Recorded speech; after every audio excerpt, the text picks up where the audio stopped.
破壊、パーゲー、島崎藤村。第4章、제4장。1、郊外は取り入れのためにせわしい時節であった。農夫の群れはいずれも小屋を出て午後の労働に従事していた。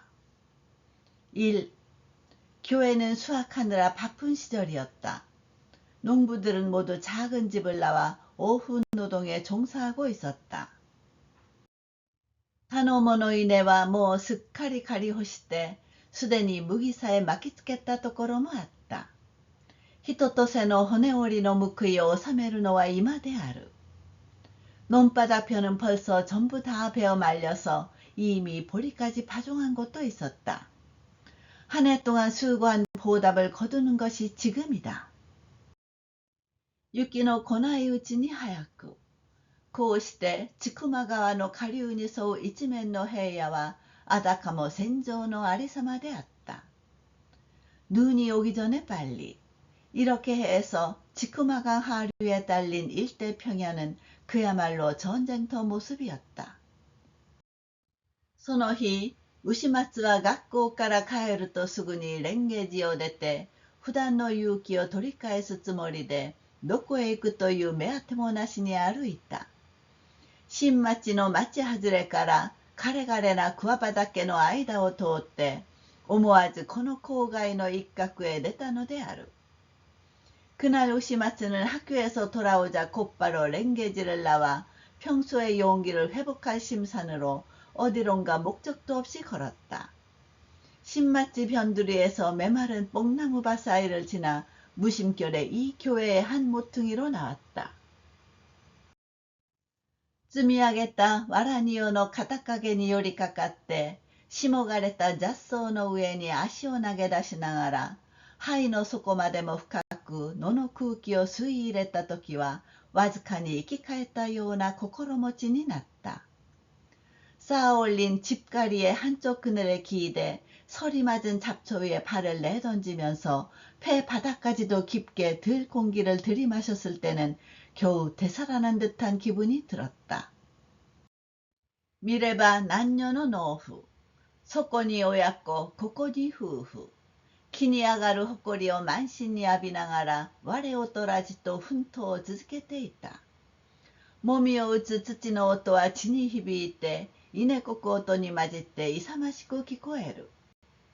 보니 남녀의 농부, 저기에 부모 자식, 여기에 부부, 노랗게 날리는 먼지를 온몸에 맞으며 앞을 다투어 분투를 거듭하고 있었다. 겉결을 치는 도리깨 소리는 땅에 울려서 벼 훑는 소리에 섞여 씩씩하게 들린다. 타치노보르 시로이 개물이 뭐 도코로도코로. 스즈메の群れは時々空に舞い上がって騒がしく鳴いてやがてまたパッと他のもに散り乱れるのであった。피어오르는 하얀 연기도 곳곳. 참새 때는 때때로 하늘로 날아올라 요란하게 울다가 이윽고 또 확 논바닥에 흩어진다. 秋の日は激しく照りつけて人々には言うに言われぬ労苦を与えた。男はみんなほっかぶり、女はみんな編み笠であった。가을해는 강하게 내리쬐어 사람들에게는 이루 말할 수 없는 노고를 안겼다. 남자는 모두 수건으로 뺨을 감싸고 여자는 모두 삿갓이었다. それは珍しくはしゃいだ風のない日で、汗は人々の体を流れたのである。野に満ちた光を通して牛松はこの労働のありさまを眺めていると、ふと寄りかかった藁庭の脇を15ばかりの一人の少年が通る。그건 이상하게 건조한 바람이 없는 날로 땀이 사람들의 몸을 흘렀다. 들에 가득 찬 햇빛을 통해 우시마츠는 이 노동의 모습을 바라보고 있는데 문득 기대고 있던 집가리 곁을 10대쯤 되는 한 소년이 지나간다. 日に焼けた額と柔らかな目つきとですぐに芸能人のせがれと知れた。正吾というのがその少年の名で、ちょうど牛松が受け持ちの高等4年の生徒なのである。牛松はその顔つきを見るたびに、あの老朽な教育者を思い出さずにはいられなかった。햇볕에 탄 이마와 부드러운 눈매로 바로 개노 신의 아들이라는 걸 알 수 있었다. 쇼고라는 것이 그 소년의 이름으로 마침 우시마츠가 맡은 고등 4학년 학생이다. 우시마츠는 그 얼굴을 볼 때마다 그 나이든 교육자를 떠올리지 않을 수 없었다. 가자마さん、どちらへこう声をかけてみる。と正吾は言いよどんで、母さんが起き、野外にやすから。가자마군 어디가? 이렇게 말을 걸어본다. 저기 하고 쇼고는 말을 더듬어 엄마가 오기 들에 있어서요. 母さんあれ、あそこに。先生、あれがうちの母さんでごわす。と正吾は指さしてみせて少し顔を赤くした。엄마? 저기 저곳에. 선생님, 저게 우리 엄마예요. 하고 쇼고는 가리키며 얼굴을 약간 붉혔다. 同僚の細君の噂。それを牛松も聞かないではなかったが、しかし目の前に働いている女がその人とは少しも知らなかった。동료의 아내에 대한 소문. 그걸 우시마츠도 듣지 않은 건 아니었으나 그러나 눈앞에서 일하는 여자가 그 사람인 줄은 조금도 몰랐다.古びた上っ張り、茶色の帯、枕島の鉄鋼。編み笠に火をよけて体を前後に動かしながらせっせと稲の方をこき落としている。낡은 작업복 상의, 갈색 띠, 감색 무지의 손등 가리개, 삿갓의 햇빛을 피하고 몸을 앞뒤로 움직이면서 재빠르게 벼이삭을 훑어내리고 있다. 信州北部の女はいずれも強い気性のものばかり。よく働くことにかけては男子にも勝るほどであるが、教員の細君で野良にまで出て、激しい気候を相手にせい出す者も少ない。신주 북부의 여자는 모두 기상이 세인 사람뿐. 이 일 잘하는 것에 있어서는 남자도 이길 정도지만 교원의 아내로 들판까지 나와 강렬한 기후를 상대로 힘쓰는 이도 적다. これも境遇からであろう。と哀れんで見ているうちに、正吾はまた指さして、土を振り上げてもみを打つ男。あれは手伝いに来た昔からの出入りの者で、오토사쿠という百姓であると話した。이것도 형편에 따른 거겠지. 하고 동정하며 보고 있는 사이 쇼고는 다시 가리키며 저 도리개를 지켜들어 겉결을 치는 남자. 저건 도와주러 온 옛날부터 드나든 이로 오토사쿠라는 농부라고 말했다. 母とあの男との間に身を高く頭の上に乗せ、少しずつもみを振るい落としている女。あれは音作のお方、女房であると話した。어머니와 저 남자 사이에 키를 높이 머리 위에 올리고 조금씩 겉결을 떨구고 있는 여자. 저건 오토사쿠의 오카타, 아내라고 이야기했다. ちょうどその女房が身を振るたびに椎名の埃が舞い上がって人々は黄色い煙を浴びるように見えた。正吾はまた母の脇にいる小娘を指さしてあれが腹違いの妹のお作であると話した。마침 그 아내가 키를 흔들 때마다 빈 껍질에 먼지가 날려서 사람들은 누런 연기를 뒤집어 쓰는 것처럼 보였다. 쇼고는 또 어머니 곁에 있는 소녀를 가리키며 저게 이복 여동생인 오사쿠라고 이야기했다. 君の兄弟はいくたりあるのかねと牛松は正吾の顔を守りながら尋ねた。7人という正吾の返事。내 형제는 몇 명 있어? 하고 우시마츠는 쇼고의 얼굴을 주시하며 물었다. 7명 이라는 쇼고의 대답. ずいぶん多勢だね、7人とは。君に、姉さんに、尋常家の進さんに、あの妹に、それからまだ下に妹が一人と弟が一人。一番上の兄さんは兵隊に行って死にやした。そうですか。꽤 많네, 7명이라니. 너하고 누나하고 보통과의 스스무근하고 저 여동생에 그러고서 아직 밑에 여동생 한 명하고 남동생 한 명. 제일 큰 형은 군대 가서 죽었어요. 그래요. その中で死んだ兄さんとレンゲジへもらわれていきやした姉さんとわしとこれだけ母さんが違いやす。そんなら君やお塩さんの本当の母さんはもういやせん。그 중에서 죽은 형하고 랭게지의 양녀로 간 누나하고 나하고 이렇게만 엄마가 달라요. 그럼 너와 시오 씨의 진짜 엄마는 이젠 없어요. こういう話をしていると、ふとママ母の呼び声を聞きつけて、ぷいっと正吾は駆け出していってしまった。이런이야기를하고있는데문득계모가 부르는 소리를 듣고 휙正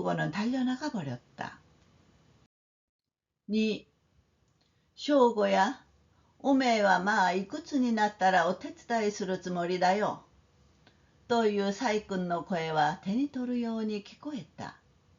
正吾はママ母を恐れるという様子しておずおずとその前に立ったのである。이正吾야, 너는 대체 몇 살이 되면 도와줄 셈이야? 라고 말하는 계모의 목소리가 손에 잡히는 듯 들렸다.正吾는 계모를 두려워하는 모습으로 주뼛주뼛 그 앞에 섰다. 考えてみな、もう15じゃねえか。と怒りを含んだサイ君の声はまた聞こえた。今日はお父さんまでお頼もをして、こうして誇りだらけになってかまけているのに、それがお前の目には見えねえかよ。생각해봐, 벌써 15이잖아. 라고 노여움을 머금은 계모 목소리가 또 들렸다. 오늘은 오토시까지 부탁해서 이렇게 먼지투성이가 되어 일하고 있는데 그게 내 눈에는 안 보이는 거야?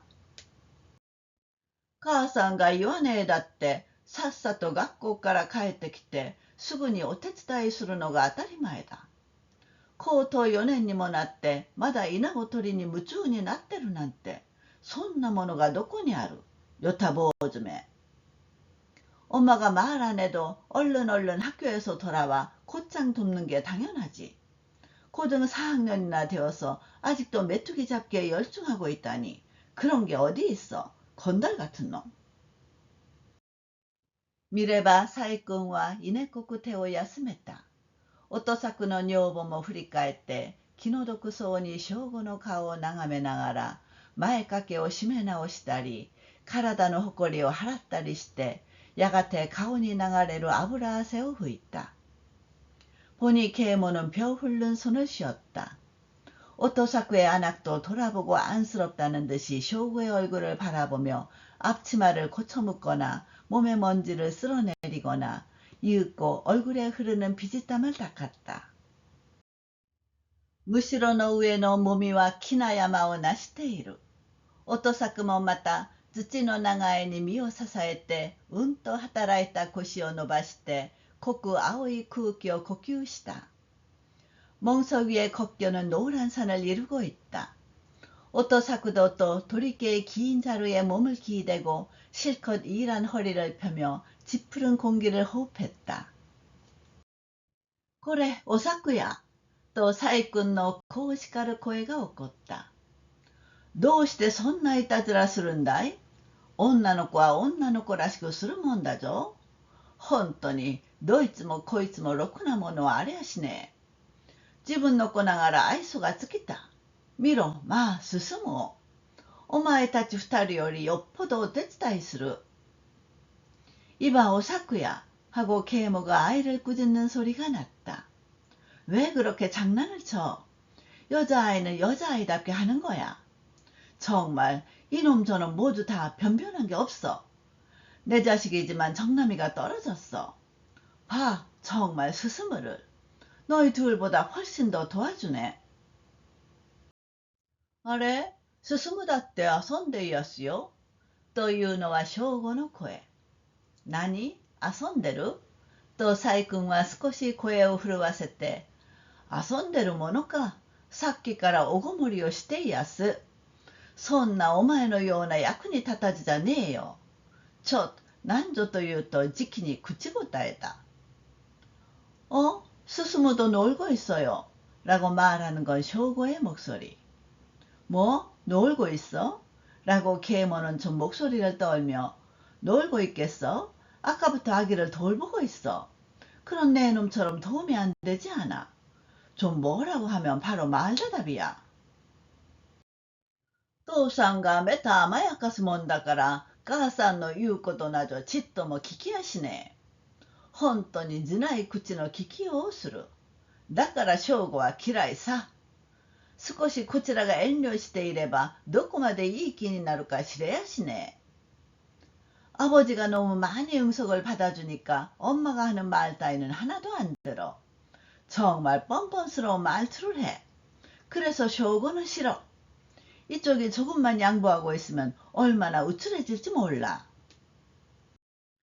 아,きっとまだレンゲジへ寄って姉さんに何か言いつけてきたんだろう。それでこんなに遅くなったんだろう。内緒で隠れて行ってみろ。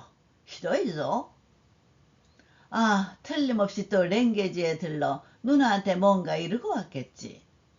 그래서 이렇게 늦은 거겠지. 몰래 숨어서 가봐. 혼내줄 테니. 옥사마, 또 오토사쿠와 미카네타라시.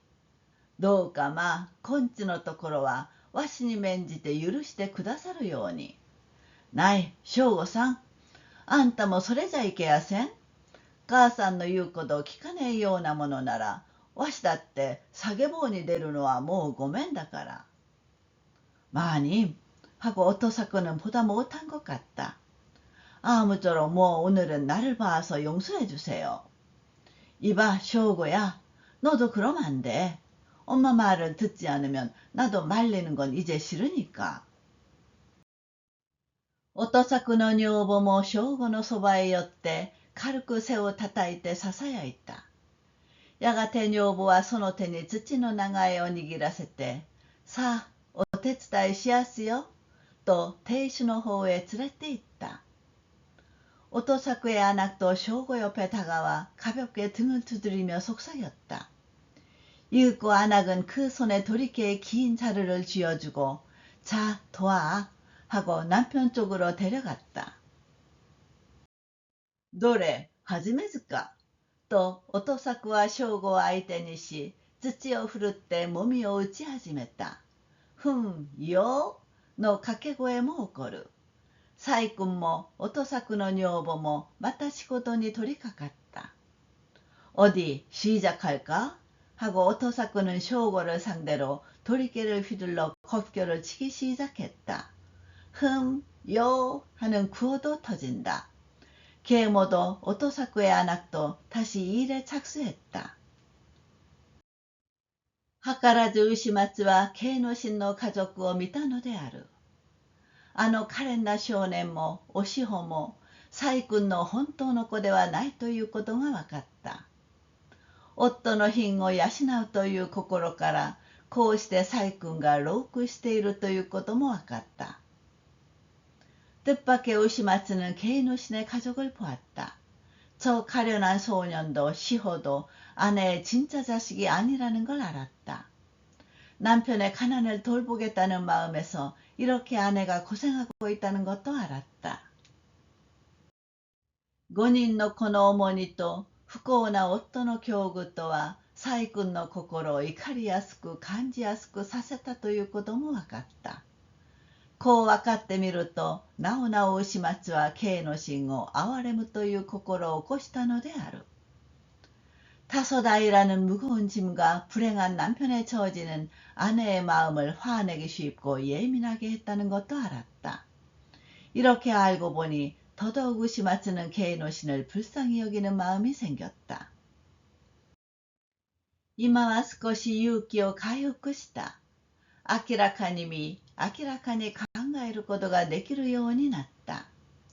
目の前に広がる郊外の景色を眺めると、様々な思い出は牛松の胸の中を行ったり来たりする。지금은 조금 용기를 회복했다. 명확히 보고 명확히 생각할 수 있게 되었다.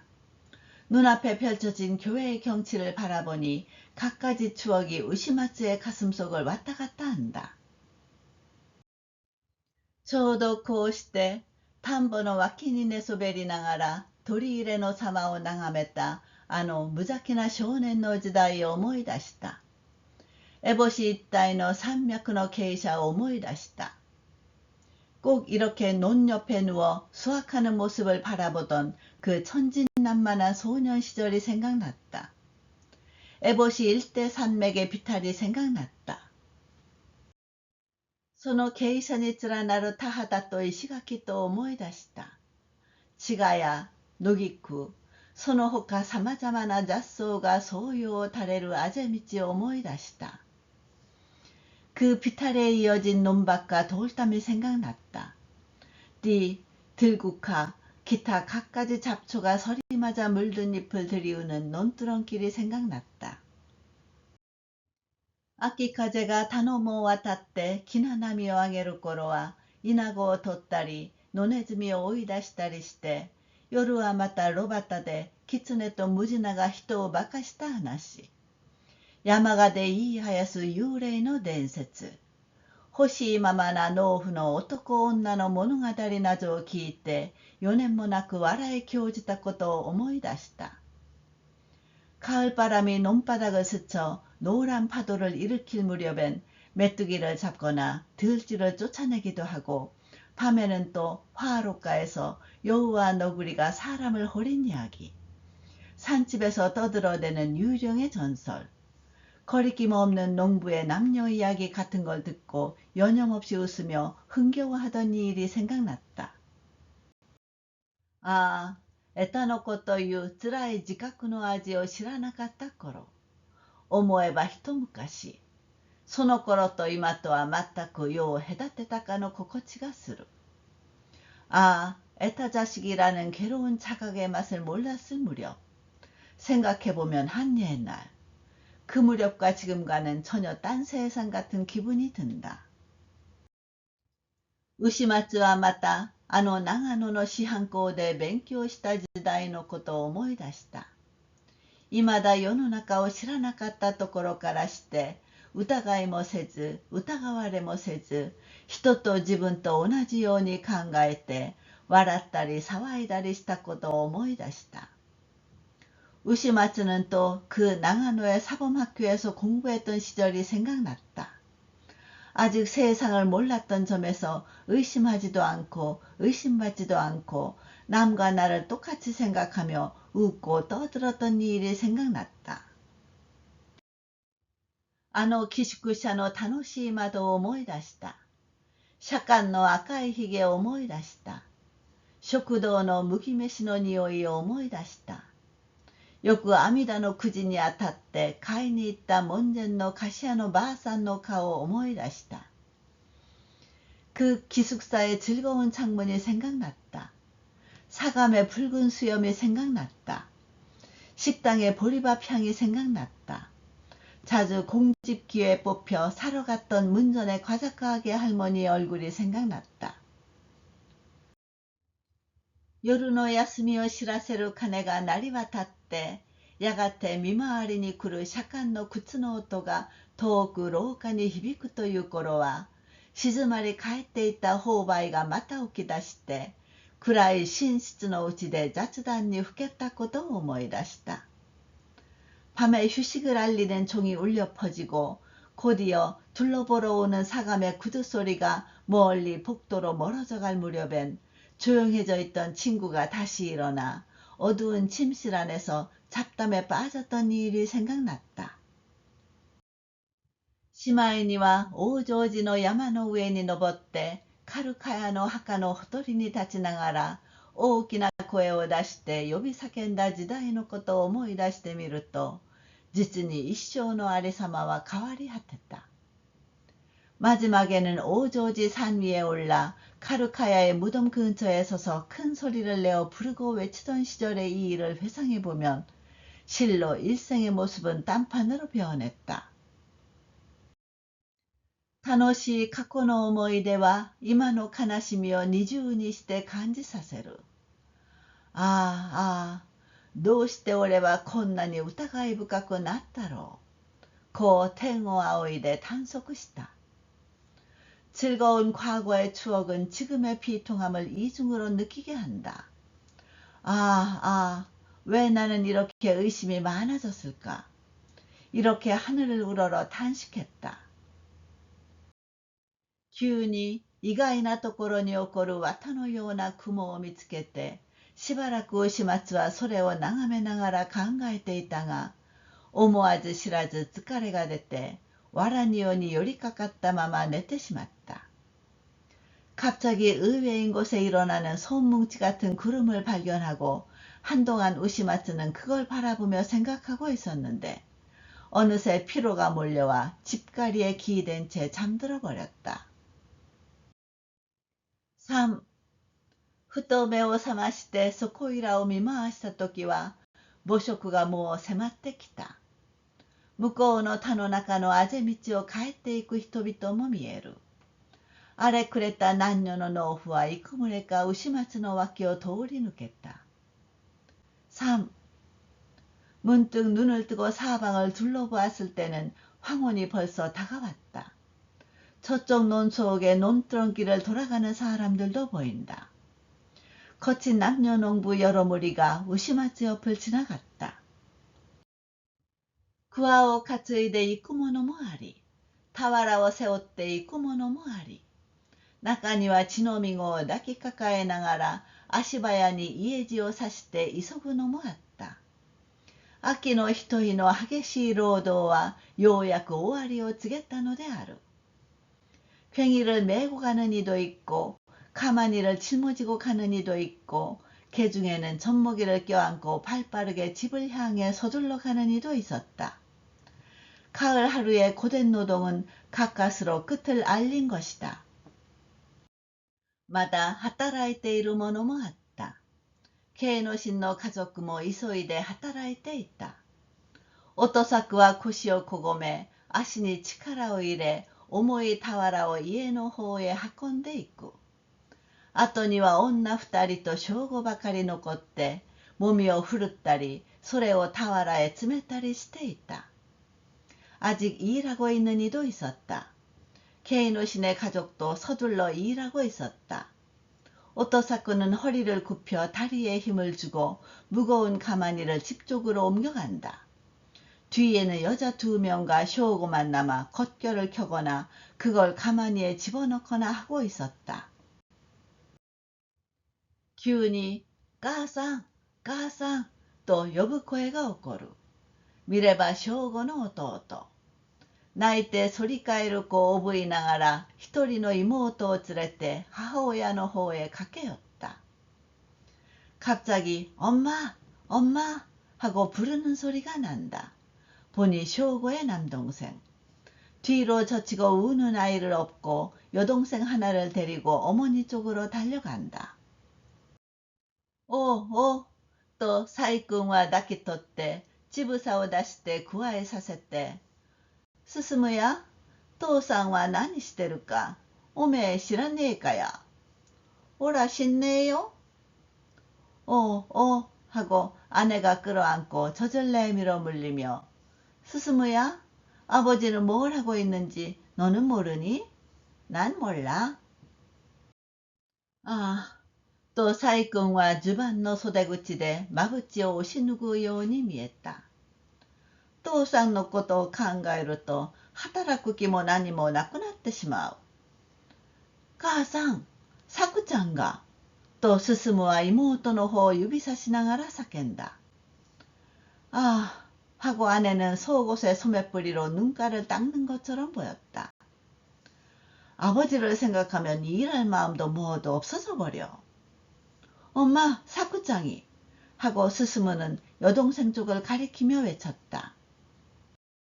아래?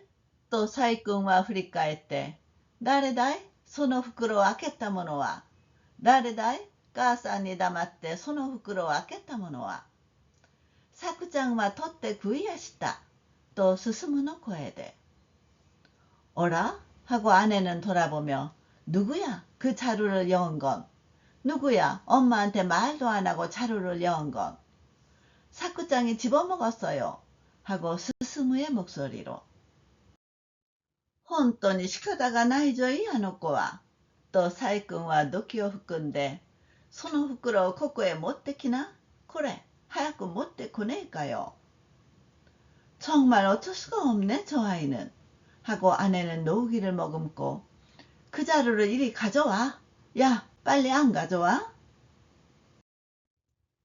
おさくは8つばかりの女の子朝の袋を手に下げたまま母の剣幕を恐れて進みかねる。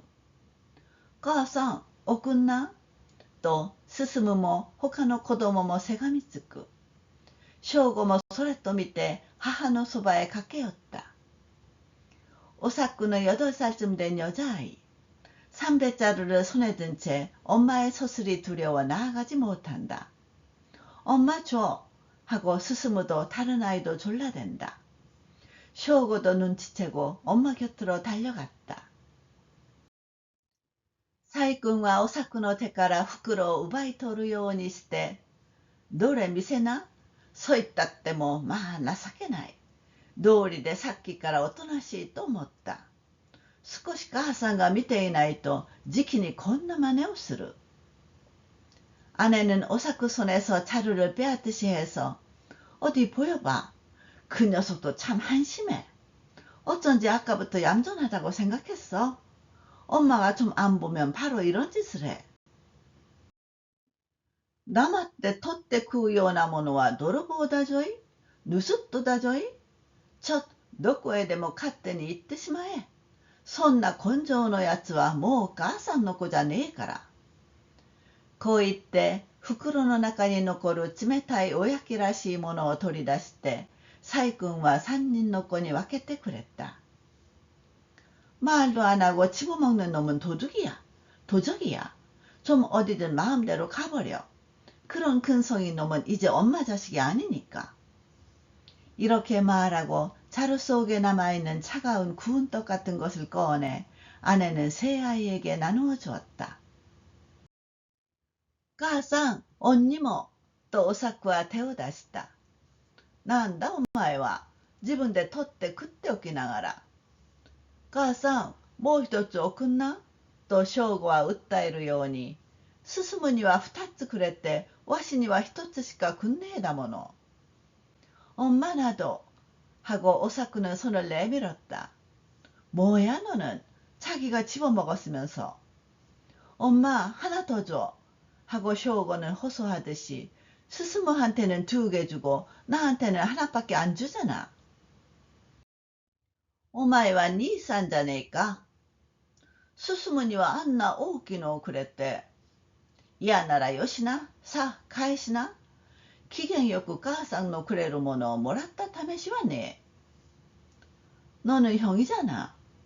스스무한테는 저런 큰 걸 주고. 싫으면 간둬. 자, 내놔. 기분 좋게 엄마가 주는 걸 받은 적이 없어. 進は一つ頬張りながら、やがて一つのおやきを見せびらかすようにして、正吾のバカ、やいやい、と呼んだ。正吾は忌々しいという様子。いきなり駆け寄って弟の頭を握りこぶして打つ。弟も聞かないき。兄の耳のあたりを打ち返した。스스무는 하나 입에 넣으며 이윽고 구운 떡 하나를 자랑하듯 하며 쇼고 바보 야야 하고 불렀다. 쇼고는 분하다는 모습. 느닷없이 달려들어 동생 머리를 주먹으로 때린다. 동생도 안 들을 작정. 형의 귀 언저리를 되받아쳤다. 二人の兄弟は怒りのために身を忘れて互いに肩をそびやかしてちょうど獣のように争いを始める。音作の女房が慌てて二人を引き分けたときは、兄弟ともに大きな声を上げて泣き叫ぶのであった。두 형제는 분노 때문에 정신없이 서로 어깨를 으쓱거리며 마치 야수처럼 격투를 시작한다. 오토사쿠의 안악이 당황해서 둘을 갈라놓았을 때는 형제가 함께 큰 소리치며 울부짖는 것이었다. どうしてまあ兄弟喧嘩をするんだね。と細君は怒って、そう前たちに旗で騒がれると、母さんはもう気が違いそうになる。어째서 이리 형제 싸움을 하는 거야? 하고 아내가 화를 내며, 그렇게 너희들이 옆에서 소란을 피우면 엄마는 이제 정신이 나가버리겠어.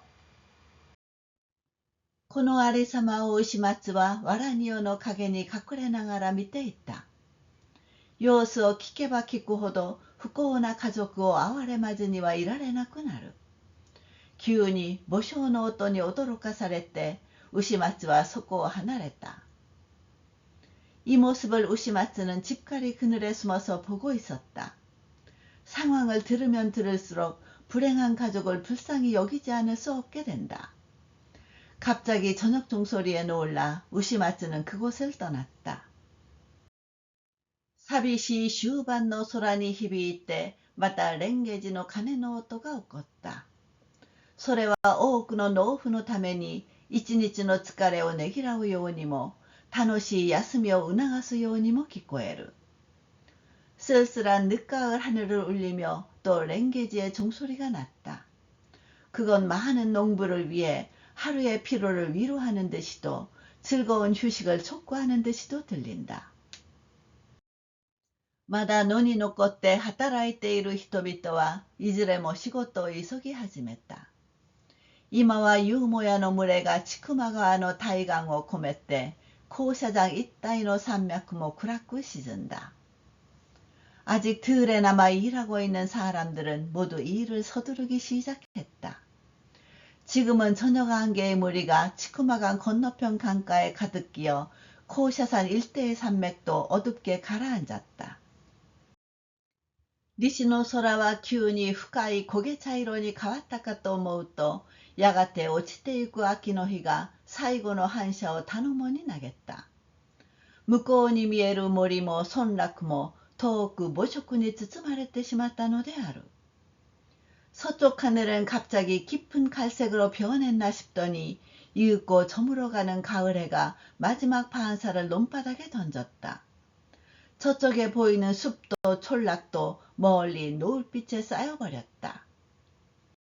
아, 何の煩いも思い痛むこともなくて、こういう田園の景色を称することができたなら、どんなにか青春の時代も楽しいものであろう。아, 아무 번뇌도 마음 상하는 것도 없이 이런 전원의 경치를 감상할 수 있다면 청춘 시절도 얼마나 즐겁겠는가. 牛松が胸の中に戦う大野を感じれば感じるほど、余計に外の自然は生き生きとして身にしみるように思われる。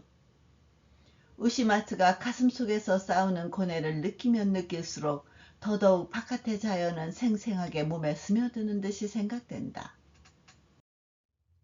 南の空には星一つ現れた。その青々とした美しい姿は、一層夕暮れの眺望を厳かにしてみせる。牛松は眺め入りながら自分の一生を考えて歩いた。남쪽 하늘에는 별 하나가 나타났다. 그 푸르른 아름다운 모습은 해질녘의 조망을 한층 엄숙하게 해보인다. 우시마츠는 골똘히 바라보면서 자기 일생을 생각하며 걸었다. しかしそれがどうした?と牛松は豆畑の間の細道へ差し掛かったとき、自分で自分を励ますように言った。自分だって社会の一人だ。自分だって人と同じように生きている権利があるのだ。그러나 그게 어때서? 라며 우시마츠는 콩밭 사이의 오솔길로 접어들었을 때 스스로 자기를 격려하듯이 말했다. 나도 사회의 일원이야. 나도 남들과 똑같이 살 권리가 있어. この考えに力を得て、やがて帰りかけて振り返ってみたときは、まだ慶之進の家族が働いていた。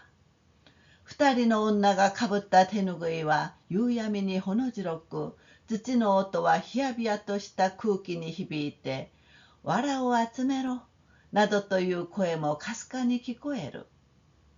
이 생각에 힘을 얻어 그대로 돌아가며 돌아보았을 때는 아직도 케이노신의 가족이 일하고 있었다. 두 여자가 쓴 수건은 땅거미에 희끄무레하고 도리깨 소리는 싸늘한 공기에 울리며 짚을 모아 라는 등 말하는 소리도 희미하게 들린다. 立ってこちらを向いたのは正午か。今はただ動いている暗い影かとばかり。人々の顔も姿もわからないほどに暮れた。서서 이쪽을 본 건 쇼고인가? 지금은 그저 일하고 있는 어두운 그림자뿐. 사람들의 얼굴도 모습도 알아볼 수 없을 정도로 저물었다. 시, お疲れ、こんばんは、と会う人ごとに声をかけるのは山鹿の黄昏の習わしである。ちょうど新町の町外れへ出て帰っていく農夫に出会うたびに牛松はこの挨拶を取り交わした。사, 고생했어요. 안녕하세요. 하고 만나는 사람마다 말을 거는 건 산집의 해질녘의 관례이다. 마침 신맛집 변두리로 나가 귀가하는 농부를 만날 때마다 우시마츠는 이 인사를 주고받았다. 이치젠 메시 온 야스미도코로 사사야としてあるうちの前でまたお疲れを繰り返したが、それは他の人でもない例の慶之進であった。카니 식당, 쉼터, 사사야라고 쓴 어느 집 앞에서 또 고생했어요를 반복했는데 그건 다른 사람도 아닌 바로 그慶之進이었다. 오, 새가 바꾼까? と慶之進は牛松を押しとどめるようにして、いいところであった。いつか一度君とゆっくり話したいと思っていた。오, 새가 와군이네. 하고 케이노씨는 우시마츠를 멈춰 세우듯이 하고, 마침 잘 만났네. 언제 한번 자네하고 천천히 대화하고 싶다고 생각하고 있었어. 마, 소 이서간데 뭐よかろう。今夜は我が輩に付き合ってくれてもよかろう。こういうところで話すのもまた一興だ。ぜひ君に聞いてもらいたいこともあるんだから。もう그렇게 서두르지 않아도 되잖아. 오늘 밤은 나하고 같이 있어줘도 되겠지? 이런 데서 이야기하는 것도 또 한 재미야. 꼭 자네가 들어주길 바라는 것도 있으니까. こうそそのかされて、牛松は慶之進と一緒に笹屋の入り口の敷居をまたいで入った。昼は行商、夜は農夫などが疲れを忘れるのはここで。大きな炉には、ぼや、蒸気の枝の火が赤々と燃え上がった。이렇게 부추기니까 우시마츠는 케이노신과 함께 사사야 입구의 문턱을 넘어 들어갔다. 낮에는 행상, 밤에는 농부 등이 피로를 잇는 데가 여기로 큰 화로에는 보야, 잡목가지의 불이 붉게 타올랐다. 壁に寄せて古亀のいくつか並べてあるは地酒があふれているのであろう。今は農家は忙しい時で長くみこしを据えるものもない。벽에 바짝부터 오래된 항아리 몇 개가 나란히 놓인 것은 토속주가 넘쳐나는 것이리라. 지금은 농가가 바쁜 계절이라 오래 앉아있는 자도 없다. 一人の農夫がわらじ履きのままぐいっと鉄羽、コップ酒を引っ掛けていたが、やがてその男の姿も見えなくなって、炉端はただ二人のものとなった。한 농부가 집신을 신은 채 대파, 컵수를 쭉 들이키고 있었는데 이윽고 그 남자의 모습도 보이지 않게 되어 화로가는 오직 두 사람의 전유물이 되었다.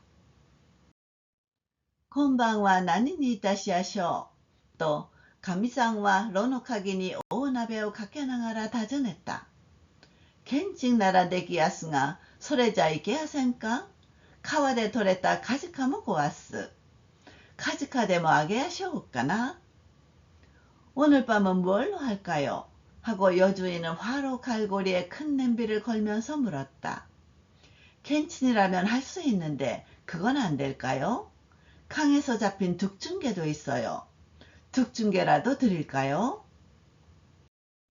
카즈카? 또 케이노신과 시타나메즈리して 카즈카, 겠고, それにケンチンときては答えられない。こういう晩は温かいものに限りますからね。둑중개? 하고 케이노 씨는 입맛을 다시며 둑중개 좋지. 거기에 캔친이면 더할 나위 없지. 이런 밤은 따뜻한 게 제일이니까요. 케이노 씨와 시오쿠의 ために震えていた。シラフでいるときは殻も元気のない人で言葉も少なく病人のように見える。케이노 씨는 술 욕심 때문에 떨고 있었다. 맨정신일 때는 아예 기운이 없는 사람으로 말도 적어 병자처럼 보인다. 50の上を一つか二つも越したろうか。年の割合には老けたというでもなく、まだ髪は黒かった。牛町は藁庭の陰で見たり聞いたりした家族のことを思い浮かべて、一層この人に親しくなったような心地がした。신위를 한두 살 넘었을까? 나이에 비해서는 늙었다고 할 것도 없고 아직 머리는 검었다. 우시마츠는 집가리 뒤에서 보고 들었던 가족들을 떠올리며 한층 이 사람과 친해진 듯한 기분이 들었다. 모야노 히모 사칸니 모했다. 오나베の中のケンチンはふつふつと煮立ってきて、甘そうな匂いが炉端に満ち溢れる。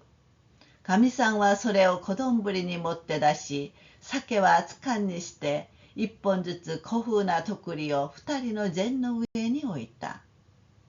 보야불도 왕성히 탔다. 큰 냄비 속에 캔친이 부글부글 끓어서 맛있는 냄새가 화롯가에 가득 넘친다. 여주인은 그걸 작은 사발에 담아내고 술은 따끈하게 데워 한 병씩 고풍스러운 술병을 두 사람의 상위에 올려놓았다. 새가 왔군. 또 케이노신과 대자쿠대 치비리치비리 하지메 나가라. 키미가 이 야마에 来たのはいつでしたっけね。私ですか？私が来てからもう足掛け3年になります。と牛松は答えた。새가와군 하고 케이노 씨는 자작으로 홀짝홀짝 시작하면서 자네가 이 야마에 온 건 언제였더라? 저요? 제가 온 지 벌써 햇수로 3년이 돼요. 하고 으시마츠는 대답했다. 해? そんなになるかね。ついこないだのようにしか思われないがな。実に月日の経つのは早いものさ。いや、我が輩などが追い込むはずだよ。君らがずんずん進歩するんだもの。어이구 그렇게나 되나? 바로 예전처럼밖에는 생각이 안 되는데. 참으로 세월은 빨리 가네. 그러니 나야 늙을 수밖에. 자네들이 쑥쑥 진보하니까. 我が輩だって君、一度は君らのような時代もあったよ。明日は、明日は、明日はと思っているうちに、もう50という声を聞くようになった。나도 이 사람아 한 번은 자네들 같은 시절도 있었어. 내일은, 내일은, 내일은 하고 생각하는 사이에 벌써 50이라는 소리를 듣게 되었어. 我が輩のうちというのはね、元飯山の藩士で少年の自分から勲功のおそばに勤めて、それから江戸表ちょうどご一新になるまで。우리 집이라는 건 말이야. 원래 이야마본의 무사로 소년 시절부터 제우 곁에 근무하다 그러고서 애도로 딱 유신이 될 때까지. 考えてみれば時勢は移り変わったものさね。変遷、変遷。見たまえ。千曲川の岸にある城跡。名残の石垣が君らの目にはどう見えるね。생각해보면 시대가 변해간 거야. 변천, 변천. 보시게, 지크마간 기슭에 있는 성터를. 그 잔재 돌담이 자네들 눈에는 어떻게 보이나? こう、ツタやイチゴなどのまといついたところを見ると、我が輩はもう言うに言われないような心持ちになる。どこの城跡へ行っても大抵は구아바だけ。이렇게 담쟁이하고 딸기 등이 들러붙어 있는 걸 보면 나는 더는 말로 표현할 수 없는 기분이 들어. 어느 성토에 가도 대개는 뽕나무밭. 시조쿠という士族はみんな霊落してしまった。今日まで踏みこたえてどうにかこうにかやってきたものはといえば役場へ出るとか学校へ勤めるとかそれくらいのものさ。사족이란 사족은 모두 영락해버렸어. 오늘날까지 버텨서 겨우겨우 지탱해온 자는 그저 관청에 나가거나 학교에 근무하거나 그 정도야. 마, 시조쿠ほど 役に立たないものはない。実は我が輩もその一人だがね。ははははは。とK의の神は寂しそうに笑った。정말 사족만큼 쓸모없는 건 없어. 실은 나도 그중 하나지만 말이야. 하하하하하. 하고 K의の神은 쓸쓸히 웃었다. やがて杯の酒を飲み干して、ちょっと舌打ちして、それを牛松へ差しながら、一つ交換ということに願いましょうか。まあ、お酌しましょう。と牛松は徳利を持ち添えて勧めた。이윽고 술잔을 다 비우고 잠깐 입맛을 다시더니 그것을 우시마츠에게 내밀며 한 잔 나누기라는 걸 부탁할까요? 따라드리지요. 하고 우시마츠는 술병을 받쳐들고 고언했다. それはいかん。あげるものはあげる。いただくものはいただくさ。君はこの方はやらないのかと思ったが、なかなかいけますね。君のお手並みを拝見するのは今夜初めてだ。何？私のは3倍上語というやつなんです。그거난데 줄 건 주고 받을 건 받는 거지. 응? 자네는 이쪽은 안 하는 줄 알았는데 꽤 잘 하시네. 자네 솜씨를 보는 건 오늘 밤 처음이야. 뭐 저는 3잔이면 취해요. とにかくこの杯は差し上げます。それから君のをいただきましょう。まあ、君だからこんなことをお話しするんだが、我が輩などは20年も、さようさ、小学教員の資格ができてから足掛け15年になるがね、その間ただ同じようなことを繰り返してきた。여하튼 이자는 드릴게. 그러고서 자네 걸 받지. 뭐 자네니까 이런 말을 하는데 나 같은 건 20년이나 그래 초등학교 교원 자격이 생긴 지 15년이 되었는데 그동안 그저 똑같은 일을 반복해왔어. 또 잇따라 마타君らに 笑われるかもしれないが姉妹には教授を得て何を生徒に教えているのか自分ながら感覚がなくなってしまった。ははははは。이렇게 말하면 또 자네들이 웃을지도 모르지만 마지막엔 교실에 가서 뭘 학생에게 가르치고 있는지 나 스스로도 감각이 없어져 버렸어. 하하하하하. いや、全くの話が、長く教員を務めた者はみんなこういう経験があるだろうと思うよ。実際我が輩などは教育をしているとは思わなかったね。아니 정말이지. 오랫동안 교원을 지낸 이는 모두 이런 경험이 있을 거라고 생각해. 사실 나 같은 건 교육을 하고 있다고는 생각하지 않았어. 하오리 학과마대ただ月給をもらうために働いているとしか思わなかった。だって君、そうじゃないか。尋常科の教員などというものは学問のある労働者も同じことじゃないか。엄숙한 태도로 단지 월급을 받기 위해 일하고 있다고밖에 생각하지 않았어. 그러니까 자네 그렇잖아. 보통과의 교원이라는 건 학문 있는 노동자나 마찬가지잖아. 毎日毎日騒がしい教場の整理、大勢の生徒の監督、わずかの月給で長い時間を働いて、よくまあ今日まで自分でも体が続いたと思うくらいだ。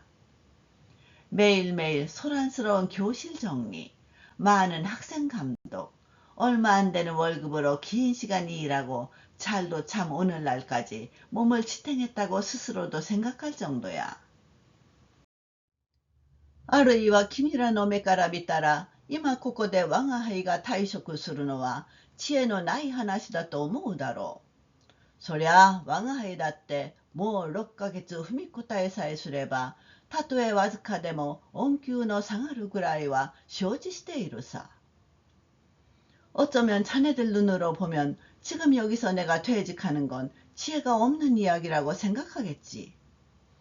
그야 나도 이제 6개월을 버티기만 하면 비록 적더라도 연금이 떨어질 정도는 알고 있어. 承知していながらそれが我が輩にはできないから情けない。これから先我が輩に働けというのは死ねというのも同じだ。알고 있으면서 그걸 나는 할 수 없으니 한심해. 여기서 앞으로 나한테 일하라는 건 죽으라는 거나 마찬가지야. 家内はまた家内で心配して教員を辞めてしまったらどうして暮らしが立つ。銀行へ出て帳面でもつけてくれろと言うんだけれど、どうして君、そんな真似が我が輩にできるものか。집사람은 또 집사람대로 걱정해서 교원을 그만둬 버리면 어찌 생활할 거냐. 은행에 나가 장부라도 기록해달라고 하는데 어떻게 자네 그런 짓을 내가 할 수 있겠어.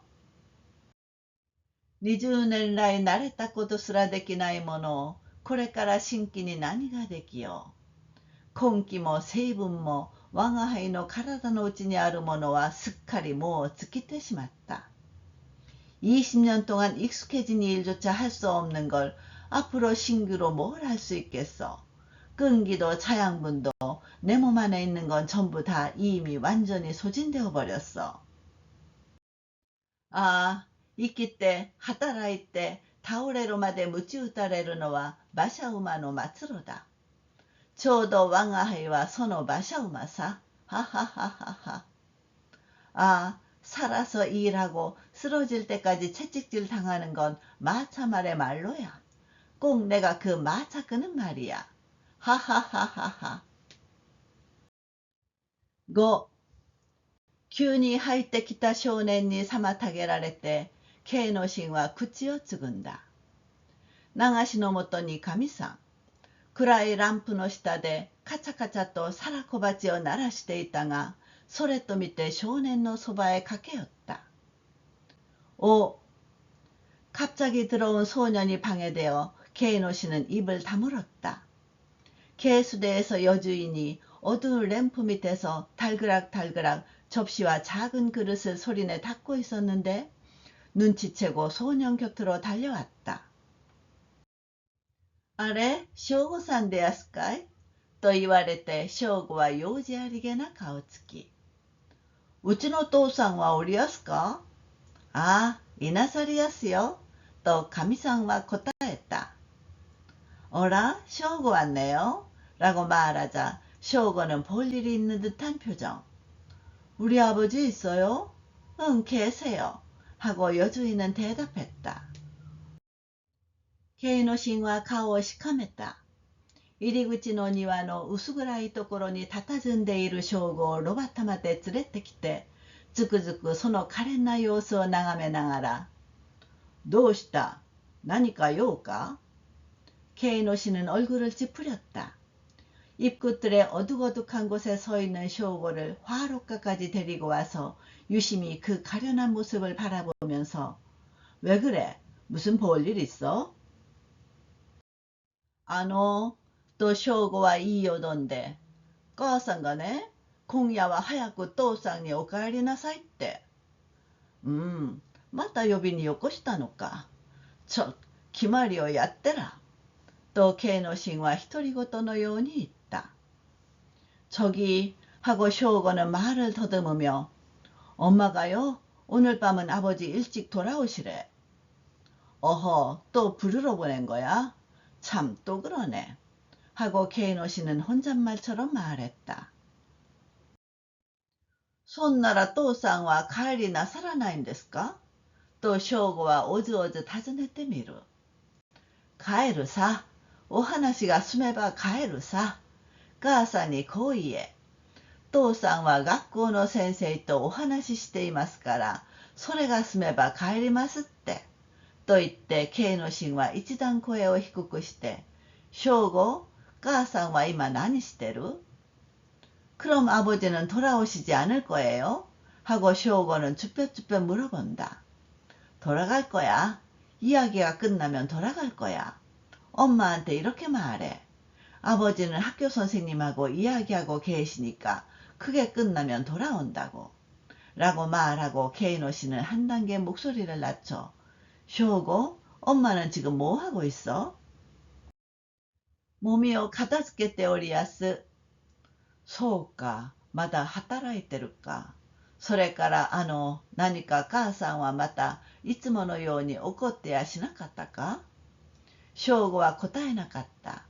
子供心にも父を憐れむという目つきして黙って慶之進の顔を見守ったのである。국교를 치우고 있어요. 그래? 아직 일하고 있어? 그러고서 그 뭐냐? 엄마는 또 여느 때처럼 화내지 않았었나? 쇼고는 대답하지 않았다. 어린 마음에도 아버지를 불쌍히 여긴다는 눈초리로 말없이 케이노신의 얼굴을 지켜보았다.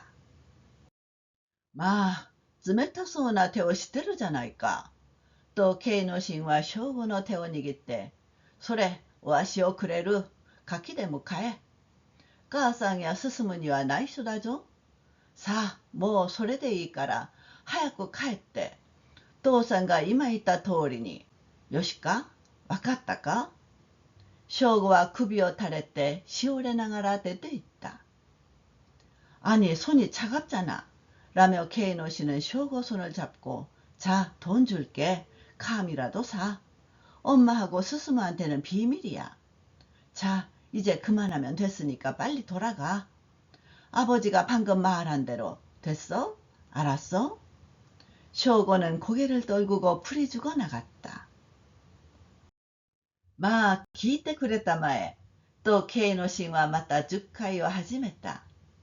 ほら、君がレンゲージへ引っ越すとき、我が輩も門前まで行きましたろう。実は、君だからこんなことまでもお話しするんだが、寺には不義理なことがしてあって、住職は非常に怒っている。아무튼 들어보시게. 하고 케이노 씨는 다시 수레를 시작했다. 그래, 자네가 그 랭게지로 이사할 때 나도 문전까지 갔었잖아. 실은 자네니까 이런 것까지 말하는데 그 전에는 의리에서 벗어난 일이 있어서 주지스님이 매우 화가 나 있어. 我が輩が飲む間は付き合わぬという。情けないとは思うけれど、そんな関係で今では娘の顔を見に行くこともできないような始末。 내가 술을 마시는 동안은 상대를 않겠대. 한심하다고는 생각하지만 그런 관계로 지금은 딸 얼굴을 보러 갈 수도 없는 그런 상황. 마, 아노테라에 그랬대しまったお塩と、正吾と、それから亡くなった僧侶と、こう3人は今の家内の子ではないのさ。千の家内というのは、やはりいい山の藩士の娘でね。我が輩のうちの楽な時代に片付いてきて、まだ今のように霊落しないうちに亡くなった。그러니까 그 절에 줘버린 시오하고 쇼고하고 그리고 죽은 장남하고 이렇게 세 명은 지금 집사람의 자식이 아니야. 전에 집사람은 역시 이야마본 무사의 딸로 우리 집이 편한 시절에 시집와서 아직 지금처럼 영락하기 전에 죽었어. だから我が輩はあいつのことを考えるたびに一生のうちで一番楽しかった時代を思い出さずにはいられない。一杯あるときっとその時代のことを思い出すのが我が輩の癖で。だって君、年を取れば思い出すより他に楽しみがないのだもの。 그래서 나는 그 사람을 생각할 때마다 일생 중 가장 즐거웠던 시절을 떠올리지 않을 수 없어. 한잔하면 꼭 그 시절을 떠올리는 게 내 버릇이고. 왜냐면 자네, 나이가 들면 기억하는 것밖에 즐거움이 없는 거니까.ああ、千の家内はかえっていい時に死んだ。人間というものは妙なもので、若い時にもらったやつがどうしても一番いいような気がするね。아, 전에 집사람은 오히려 좋을 때 죽었어. 인간이란 묘한 것이어서 젊을 때 얻으니가 아무래도 제일 좋을 것 같다는 생각이 들어. それに性質が今の家内のように機関機ではなかったが、その代わり昔風に亭主に頼るという風で、どこまでも我が輩を信じていた。 게다가 그 성질이 지금 집사람처럼 외고집은 아니었으나 그 대신 옛날식으로 남편한테 의지하는 식으로 어디까지나 나를 믿고 있었어. 랭게지에 있다 오시호. あの子がまた母親によく似ていて、目つきなどはもうそっくりさ。あの子の顔を見ると、すぐに千の家内が我が輩の目に映る。랭게지의 간시호. 그 아이가 또 엄마를 많이 닮아서 눈매등은 정말 쏙 빼닮았어. 그 아이 얼굴을 보면 곧바로 천의 아내가 내 눈에 보여. 我が輩ばかりじゃない。人がよくそれを言って昔話などを始めるものだから、さあ今の家内は面白くないと見えるんだね。 나만 그런 게 아니야. 남들이 자주 그 말을 하며 옛날 이야기를 시작하니까 글쎄 지금 집사람은 재미없어 보이는 거야. 正直お話しすると我が輩もレンゲジなどへあの子をくれたくはなかった。しかしうちに置けばあの子のためにならない。第一それではかわいそうだ。 솔직히 말하면 나도 랭게지 같은데 그 아이를 주고 싶지는 않았어. 그러나 집에 두면 그 아이에게 도움이 되지 않아. 우선 그래서는 불쌍해. 마, 랭게지 대와非常に 欲しがるし、奥様も怖なし、それに他の土地とは違って寺を第一とするいい山ではあり、するところからしてお塩を手放してやったようなわけさ。 뭐 랭게지에서는 매우 탐내고 사모님도 자식이 없고 게다가 다른 지방하고는 달리 저를 제일로 치는 이야마고 그런 점에서 시호를 놓아준 셈이지.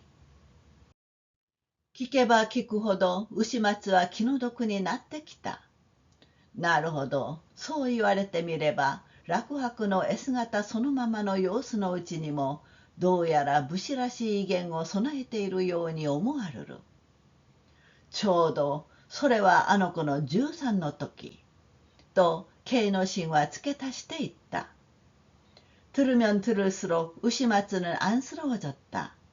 과연 그 말을 듣고 보니 영락한 모습 그대로의 모습 속에도 어딘지 무사다운 위엄을 갖추고 있는 듯이 생각된다. 정확히 그건 그 아이가 13살 때 하고 케이노 씨는 덧붙여 말했다. 6. ああ、我が輩の生涯などは実に66たるものだ。とKの神はさらに探索した。 6. 아, 내 인생 같은 건 실로 보잘것없는 거야. 하고 Kの 씨는 다시 탄식했다. しかし瀬川君、考えてみてくれたまえ。君は66という言葉のうちにどれほどの産区が入っていると考える？こうして我が輩は飲むから貧乏するという人もあるけれど、我が輩に言わせると貧乏するから飲むんだ。 그러나 새가와군, 생각해 봐주시게. 자네는 보잘것없다는 말 속에 어느 정도의 괴로움이 들어있다고 생각하나? 이렇게 내가 술을 마시니까 가난하다고 말하는 사람도 있지만 내 입장을 말하자면 가난하니까 마시는 거야. 一日たりとも飲まずにはいられない。まあ我が輩も初めのうちは苦しみを忘れるために飲んだのさ。今ではそうじゃない。かえって苦痛を感じるために飲む。ははははは。하루라도 마시지 않고는 있을 수 없어. 뭐, 나도 처음에는 고통을 잊기 위해 마신 거야. 지금은 그렇지 않아. 반대로 고통을 느끼기 위해 마셔. 하하하하하. と言うとおかしく聞こえるかもしれないが、一晩でも酒の気がなかろうものなら、寂しくって寂しくって、体はもうガタガタ震えてくる。寝ても寝られない。そうなるとほとんど精神は無感覚だ。이렇게 말하면 이상하게 들릴지도 모르지만 하룻밤이라도 술 기운이 없으면 쓸쓸하고 쓸쓸해서 몸이 벌써 부들부들 떨려. 누워도 잠을 못 자. 그렇게 되면 거의 정신은 무감각해. 察してくれたまえ。飲んで苦しく思う時が一番我が輩にとっては生きてるような心持ちがするからね。헤아려 주시게. 마시고 괴롭게 생각할 때가 가장 나에게 있어서는 살아있는 것 같은 기분이 드니까. 하지요 하나시すればいろいろだが、我が輩もいい山学校へ奉職する前には、下高井の在で長く勤めたよ。今の家内をもらったのは、ちょうどその下高井にいた時のことさ。부끄러운 걸 말하자면 여러 가지인데, 나도 이 야마 학교에 봉직하기 전에는 시모타카의 시골에서 오래 근무했어. 지금의 아내를 얻은 건 바로 그 시모타카이에 있었을 때의 일이지. そこはそれ。在に生まれた女だけあって、働くことは家内もよく働く。霜をつかんで稲を刈るようなことは到底我が輩にはできないが、我が輩がまたそんな真似をしてみたまえ。じきに病気だ。역시 시골에 태어난 여자인 만큼 일하는 건 안 해도 잘해. 서리를 움켜쥐고 벼를 베는 짓은 도저히 나는 할 수 없는데 내가 또 그런 짓을 해보게. 바로 병이야. ところがあいつには耐えられる。貧苦を忍ぶという力は家内の方がかえって我が輩より強いね。だから君、もうこうなった日にゃ恥も外部もあったものじゃない。私は私でお役所をする。なんて言い出して、バカな女の手で사쿠나조を始めた。그런데 그녀는 견딜 수 있어. 가난을 견디는 힘은 아내 쪽이 오히려 나보다 세. 그래서 자네, 이미 이렇게 된 날엔 수치도 체면도 다 없어. 나는 나대로 농부하겠어. 라고 말을 꺼내 바보같이 여자 손으로 농사 같은 걸 시작했어. 我が輩のうちに元から出入りする百姓の男作。あの夫婦が先代の恩返しだと言って手伝ってはくれるがね。どうせそううまくいきっこはないさ。それを我が輩が言うんだけれど、どうしても家内は聞き入れない。우리 집에 옛날부터 드나드는 농부 오토사쿠. 그 부부가 선대의 보답이라며 도와주긴 하는데 어차피 여의치 않은 일이야. 그걸 내가 말하지만 절대로 아내는 들어주지 않아. もっとも我が輩は士族だから一旦部は何坪あるのか、一塚に何との年貢を納めるのか、一升巻きで何秒のもみが取れるのか、一体年に肥料がどのくらいいるものか、そんなことはさっぱりわからん。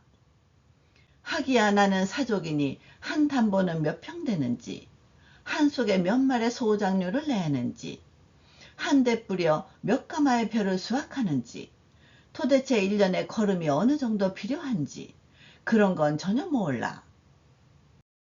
現に我が輩は家内が何坪借りて作っているかということも知らない。まあ、家内の了見では、子供に策でも見習わせて、ゆくゆくは百姓になってしまうつもりらしいんだ。실제로 나는 집사람이 몇 평을 빌려 짓고 있는지도 몰라. 아마 집사람의 생각으로는 자식한테 농사라도 배우게 해서 장래에는 농부가 되어버릴 작정인 것 같아. そこでいつでも我が輩と衝突が起こる。どうせあんな無学な女は子供の教育なんかできようはずもない。実際、我が輩の家庭で衝突の起こりといえば必ず子供のことさ。그래서 언제나 나와 충돌이 일어나. 어차피 저런 무학인 여자는 자식 교육 따위 할 수 있을 리도 없어. 사실 우리 집에서 충돌이 일어난다고 하면 반드시 자식 일이야. 子供があるために夫婦喧嘩もするようなものだが、またその夫婦喧嘩をしたために子供ができたりする。ああ、もうたくさんだ。この上できたらどうしよう。一人子供が増えれば、それだけ貧苦を増すのだと思っても、できるものは君、どうも仕方がないじゃないか。자식이 있으니까 부부싸움도 하는 법인데, 또 그 부부싸움을 했기 때문에 자식이 생기기도 해. 아, 이젠 됐어. 이 이상 생기면 어떡하나. 자식이 하나 늘면 그만큼 빈곤이 더해진다고 생각해도 생기는 건 자네 정말 어쩔 수 없자는가. 今の家内が3番目の女の子を産んだとき、お松とつけてやれ。お松とでもつけたらおしまいになるか。こう思ったらどうでしょう君。時期にまた4番目さ。지금의 집사람이 셋째 딸을 낳았을 때, 에이, 오마츠라고 이름 붙여라. 오마츠라고라도 이름 붙이면 마지막이 될까? 이렇게 생각했더니 어땠을까 자네. 금방 또 넷째야. 仕方がないから今度は留吉とした。まあ、5人の子供にそばで泣き立てられてみたまえ。なかなかやりきれたわけのものではないよ。어쩔 수 없으니까 이번에는 도매키치라고 했어. 뭐 5명의 자식이 옆에서 울음을 터뜨려 보게나. 조음째 당해낼 수 있는 게 아니야. 상구. 我が輩は子供の多い貧乏な家庭を見るたびにつくづくその産区を思いやるね。5人の子供ですら食わせるのは容易じゃない。もしまたこの上に出来でもしたら我が輩の家などではもうどうしていいかわからん。고통. 나는 자식이 많은 가난한 가정을 볼 때마다 절절히 그 고통을 생각하네. 5명의 자식조차 먹이는 건 쉽지 않아. 만일 또 여기에 생기기라도 한다면 우리 집 같은 데선 이제 어떻게 해야 할지 몰라. こう言って芸の神は笑った。暑いなんだは思わず知らず流れ落ちて落ちぶれた袖を濡らしたのである。이렇게 말하고 게이노씨는 웃었다. 뜨거운 눈물은 자기도 모르게 흘러내려 헐어 빠진 소매를 적셨다. 我が輩は君、これでも真面目なんだよ。と慶の神は額と言わず、頬と言わず、顎と言わず、両手で自分の顔を撫で回した。나는 자네 이래봬도 성실한 거야. 라며 케이노 씨는 이마니 뺨이니 턱이니 양손으로 자기 얼굴을 어루만졌다. どうでしょう。正吾のやつも君のご厄介になってるが、あんな風でものになりましょうか。もう少し活発だといいがね。どうも女のような気分のやつで泣きやすくて困る。어떤가? 쇼고 녀석도 자네 신세를 지고 있는데 저런 식으로 해서 뭔가 되려나? 좀 더 발랄했으면 좋겠는데 영 여자 같은 성미를 가진 녀석이라 차루러 곤란해. しょっちゅう弟にいじめられ通した。同じ自分の子でどれが可愛くってどれが憎いということはありそうもなさそうなものだが、それがそれ妙なもので我が輩はあの正吾がかわいそうでならない。あの通り弱いものだからそれだけ哀れみも増すのだろうと思うね。노상 동생한테 괴롭힘을 당하고 있어. 같은 내 자식이니 어느 게 이쁘고 어느 게 밉다는 건 있을 수도 없는 일이겠지만 그게 참 묘한 것이어서 나는 그 쇼고가 불쌍해 죽겠어. 저렇게 약하니까 그만큼 연민도 더해진다고 생각해. 家内はまた弟の進むびいき。なんぞというと正吾の方を邪魔にしてむやみに叱るようなことをする。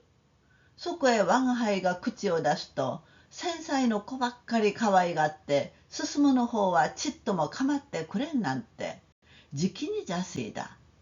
だからもう我が輩は何にも言わん。집사람은 또 동생 스스무를 편애해.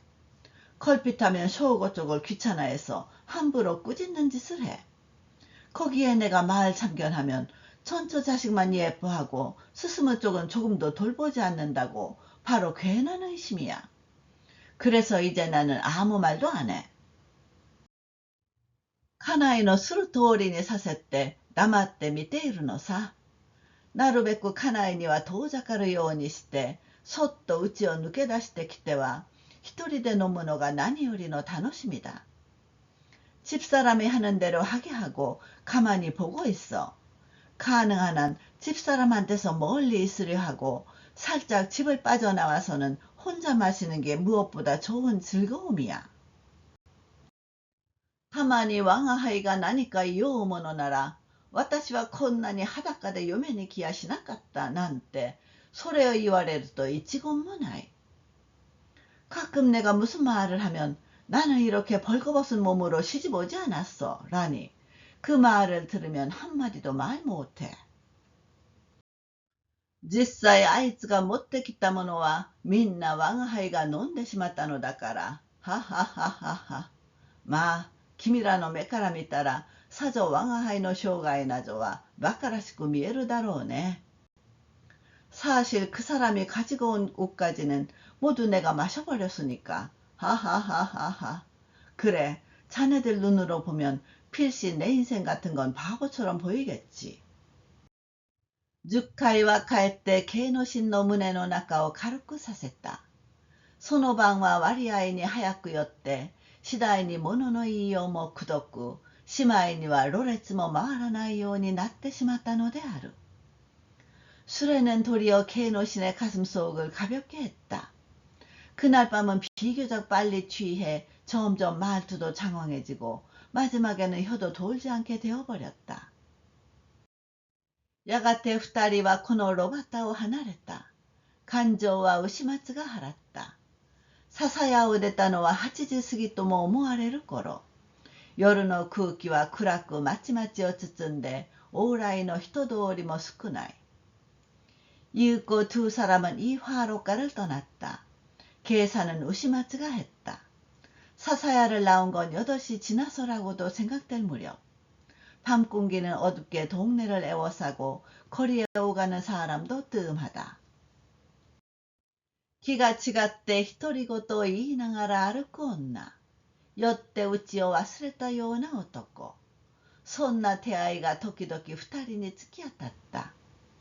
정신이 이상해져서 혼잣말하며 걷는 여자, 술에 취해 집을 잊어버린 듯한 남자, 그런 무리가 가끔 두 사람에게 부딪혔다. 개노신과 오붓가나의 아시모토데 야야토모すれば往来の真ん中へ倒れそうになる。水眼朦朧、星の光すらその瞳には映りそうにも見えなかった。 개노신은 불안한 걸음걸이로 자칫하면 거리 한복판에 쓰러질 것처럼 된다. 취한 몽롱, 별빛조차 그 눈동자에는 비칠 것 같지 않았다. 読んどころなく牛松は送り届けることにして、ある時は右の腕で慶之進の体を支えるようにしたり、ある時は肩へ取りすがらせておぶうようにしたり、ある時は抱きかかえて一緒に釣り合いを取りながら歩いた。어쩔 수 없이 우시마츠는 데려다 주기로 하고 어떤 때는 오른쪽 팔로 케이노신의 몸을 떠받치듯이 하거나 어떤 때는 어깨에 매달리게 해서 업어준 것처럼 하거나 어떤 때는 끌어안아 같이 균형을 잡으며 걸었다. やっとの思いで慶の進を家まで連れて行った時はまだ細君も音作夫婦も働いていた。人々は夜露を浴びながら外で仕事をしているのであった。